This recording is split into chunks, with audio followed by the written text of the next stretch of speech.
Hi there everyone, how you doing? Jeff C here. It is Tuesday, September the 30th. Quick reminder, I will be on the Max Resistance Roundtable tonight at 8 p.m. Eastern. That's not too long from now, an hour and a half or so. And you can catch that at maxresistance.com, also here on YouTube and on FPRN Radio. So hopefully you'll join us. I think we have a pretty exciting show lined up. Now, Ebola. Now, we've already had our sort of introduction to Ebola here in the United States when they brought over that super doctor, the hero there, Kent Brantley, right? Dr. Kent Brantley, he was the first confirmed patient of Ebola to ever walk on American soil, and he really did walk. In fact, he stepped out of the back of the ambulance himself and walked across a huge patch of gravel and had people in plainclothes standing right 10, 15 feet away. Then he was followed by the nurse Nancy Wright Ebola, who didn't climb out of the ambulance herself. She was brought in a stretcher, but there was plainclothes people just standing right over her. And we know that's not how you do it with something like Ebola. We know that's 100% hoax, that event. And maybe this is what it's all being set up for, because now they have confirmed, this is according to the corporate media, first Ebola case diagnosed in U.S. confirmed by the CDC. And you'll see all the media outlets are reporting it now, and you got the fear porn going with it, right? So here is off of The Guardian, right? Perfect corporate media mind control, fear-based trauma. And love the photos, right? Here they are. You know, we got Ebola guy, right? I was actually going to look at this CDC thing here. There's no doubt in my mind that we will stop it here, CDC doctor says of U.S. case. No doubt in his mind. No doubt in his mind. Well, maybe he's not very bright. Maybe he hasn't read the script yet. I don't think he's read the script. Maybe they'll get to him and hand him the script, what he needs to say. Or maybe that is the script for the time being, just to kind of scare you and then, you know, appease you at the same time, or, you know, calm you at the same time, you know. A patient at a Texas hospital has the Ebola virus. The U.S. Centers of Disease Control says the patient is the first diagnosed case, well, the first case diagnosed in the United States. The patient who was being treated in Dallas hospital had recently traveled to Liberia. Wonderful. That's a great place to go, I hear. A CDC doctor said. The patient left Liberia on September the 19th and arrived in the U.S. the next day. Dr. Friedman said the patient had no symptoms when leaving Liberia or entering the United States, but began to develop symptoms around the 24th of September. 2 days later, the patient sought care, Frieden said, and the patient was admitted to a Texas hospital just a couple of days ago, September the 28th. The testing for Ebola is highly accurate, he said after announcing the confirmed case. Frieden outlined the steps health officials are taking, including caring for the patient and tracing any contacts. The bottom line here is I have no doubt that we will control this importation or this case of Ebola so that it does not spread widely in this country, he said, adding that it is possible that someone who had contact with the patient could develop Ebola. That's kind of how it works, right? This guy's walking around for several days, you know, and then finally admits himself into a hospital, according to them, of course. But there's no doubt in my mind that we will stop it here. Yeah, I'm really confident. Yeah, not. Frieden also noted that the importance of the efforts to help with Ebola in West Africa. We are invested in ensuring that the disease is controlled in Africa, but also in ensuring that where there are patients in this country who become ill, they are immediately isolated only a week later or so. And we do the tried and true core public health interventions to stop the spread of Ebola. Dr. David Lakey, Commission of the Texas Department of State Health Services, also addresses reporters saying, Thoughts and prayers are with the family. Yeah, it's always the same. Thoughts and prayers. Thoughts and prayers. Yeah, like that's worth a fucking lick of shit. Lakey said there are no suspected cases in the state of Texas at this time. No other, that is. But that his department is closely monitoring the situation. There have been no confirmed cases of Ebola being contracted in the United States, but several American aid workers in West Africa have been brought back for treatment of the disease. So, yeah, it wasn't Atlanta. According to them, it's Dallas, and, you know, here we go. Here we go. You thought you were getting freaked out by all the headlines coming from Liberia and Nigeria and all those places in West Africa. Now you're going to be able to wake up every day and read about the latest cases of Ebola in North America, and they'll be springing up just as we anticipated. We have talked about this in length, and we'll be talking about it again tonight, that we believe this is all part of their plan. And my belief personally is that they're going to fake a lot of Ebola outbreaks in order to convince people to get vaccinated. And the vaccinations, of course, is what they have they've done. I mean, like what they've done, of course, Obama signing those executive orders that make it mandatory for anybody who is suspected of having the disease. You can be quarantined, right? Even if you had, you can be quarantined, period. They just say you're quarantined. We suspect that you might have the disease or you might have been in contact with somebody.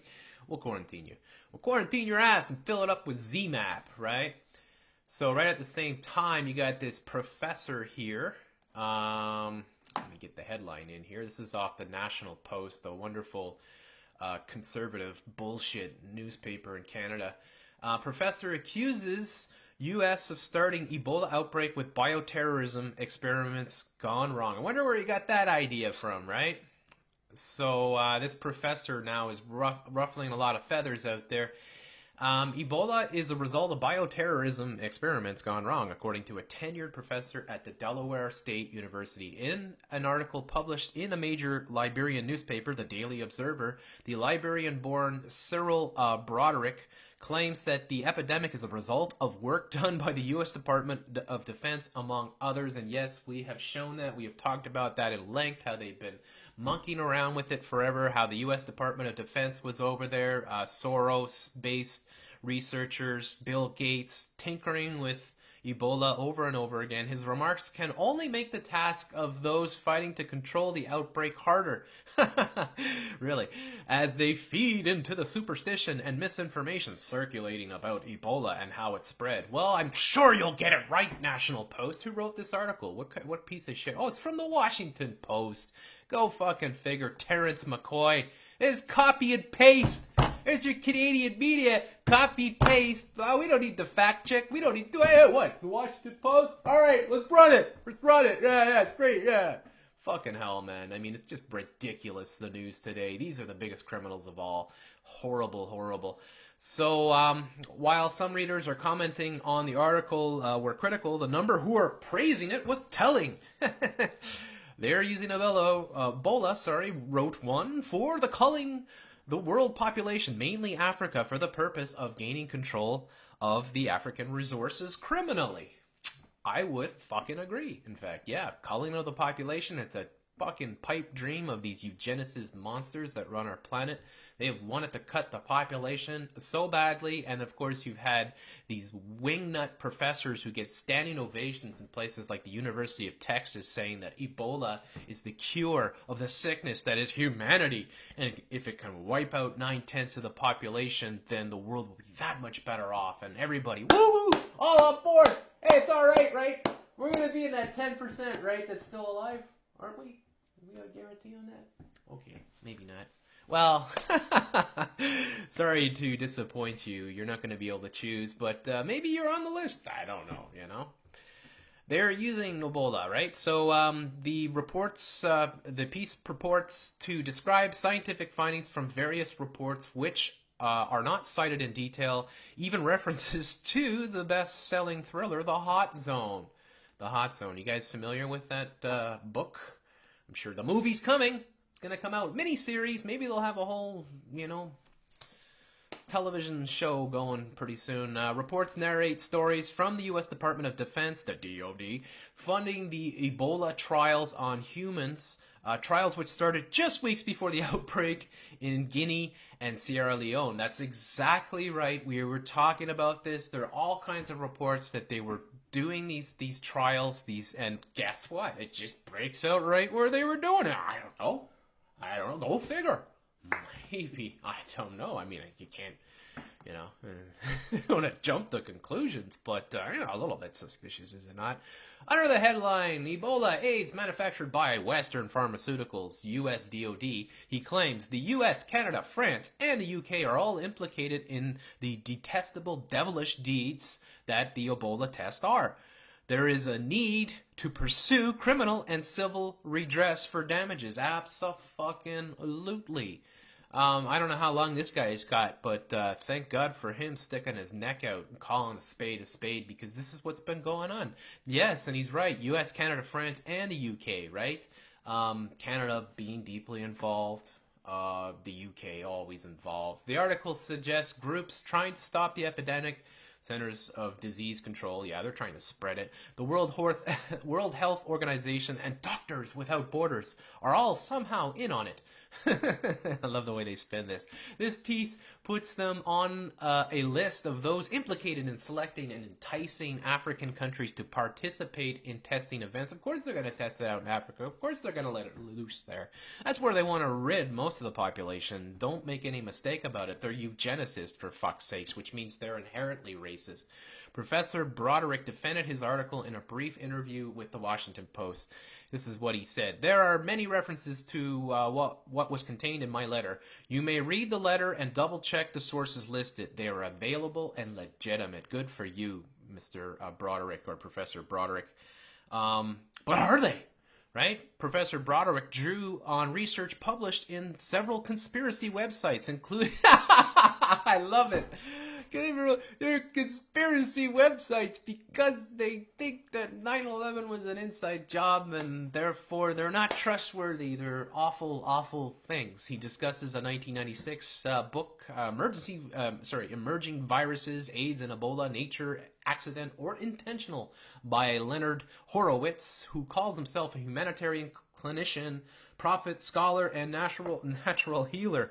Man, he's got almost as many titles as X-Ray Ultra. Another of his sources said Tulane University, which was once worked on test kits. Let me read that over again. Another of his sources said Tulane University, which once worked on test kits for hemorrhagic fever in West Africa, has been active in the African areas where Ebola is said to have outbroken in 2014. Professor Broderick declined to answer whether he is concerned his article, published in Liberia's Ebola-devastated capital, would convince local Western doctors are trying to harm them, right? And that's why they've been killing some of the doctors, I suppose. I refer you to the articles and the reports published, he said. I hope you can understand them. They are unambiguous. I am happy that our government has taken the lead in counteracting the infection to curtail the infections and death. Professor Broderick, employer, is refusing to intervene. The university is not going to abridge his First Amendment rights to give his opinion about the issues of the day. Wow. Well, if only we had universities like that here, said Carol Holmes, the spokesman for the school. It's a school now. It's not a university, it's a school. Dr. Broderick's comments have nothing to do with any research that is taking part at Delaware State University. He is a plant scientist, and there is no research like that relating to with pathogens and viruses taking place here. They're such fucking liars. This is a hideous newspaper. It really is. They just copy and paste the articles from, and I'll try to get to the comments, because you need to know what the conservative shitwipes, the idiots of Canada, think, right? Hey, let's look at the sort by best. Just goes to show you, that you could be a blithering moron and still be a tenured, oh, look at this. This is just what happens, right? Still be a tenured professor at Delaware State university. When doctors are killed because of the stupidity, will someone hold them to account? Send this idiot back to Liberia. Wonderful, wonderful, wonderful. Yes, bird brain. Yes, you have a bird brain. Look at this. Look at this fucking thing here, man. This is just ridiculous. And, yeah, take the anti-vaccination crowd with them. Yeah, fucking throw them all out. They're all a bunch of lunatics. Click it up. Click, click, click, click, click. Click it up. Click it up. Yes, yes, yes. This is what is popular in Canada. This is what gets to the top.